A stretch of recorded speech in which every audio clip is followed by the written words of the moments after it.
আগরতলা উমাকান্ত স্টেডিয়ামের ঐতিহাসিক ফ্লাড লাইটের উদ্বোধন উপলক্ষে মঙ্গলবার রাতে এক অনাড়ম্বর অনুষ্ঠানের আয়োজন করা হয়েছিল।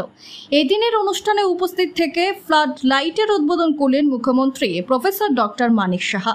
উদ্বোধনী অনুষ্ঠানে মুখ্যমন্ত্রী ছাড়াও আগরতলা পৌর নিগমের মেয়র দীপক মজুমদার সহ অন্যান্যরা উপস্থিত ছিলেন। এদিন ফ্লাড লাইটের উদ্বোধনের পাশাপাশি টিএফএ পরিচালিত সি ডিভিশন লিগের ফাইনাল ম্যাচটিও ফ্লাড লাইটের নিচে করা হয়। ফাইনাল ম্যাচে শেষ পর্যন্ত সাডেন ডেথে সরোজ সংঘকে পরাজিত করে চ্যাম্পিয়ন হয় ঐকতান যুব সংস্থা। উদ্বোধনী অনুষ্ঠান চলাকালীন এক সাক্ষাৎকারে মুখ্যমন্ত্রী বলেন, রাজ্যের ফুটবল ইতিহাসে এটি একটি আনন্দের দিন। তিনি উল্লেখ করেন, ইতিমধ্যে 5 কোটি টাকা করে খরচ করে রাজ্যের বেশ কয়েকটি স্থানে সিনথেটিক ট্র্যাক কোর্ট নির্মাণ করা হয়েছে। উমাকান্ত স্টেডিয়ামে 5 কোটি টাকা খরচ করে ফ্লাড লাইট লাগানো হয়েছে।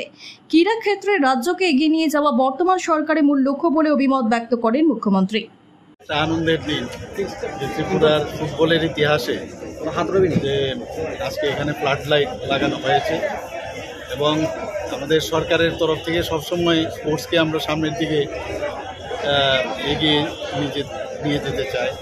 মাননীয় প্রধানমন্ত্রীজিও আপনি দেখেছেন সবসময় স্পোর্টসকে প্রায়োরিটি একটা সেক্টর হিসাবে উনি দেখেন।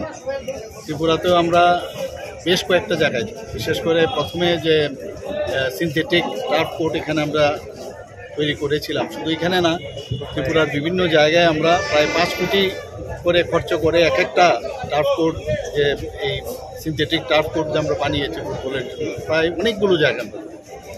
এইবার অনেকের ত্রিপুরাবাসীর একটা দাবি ছিল যে এখানে কেন ফ্লাড লাইট হবে না। তো সেই ফ্লাড লাইটের জন্য প্রায় আমরা এখানে প্রায় 5 কোটির মতো আমরা খরচ করেছি।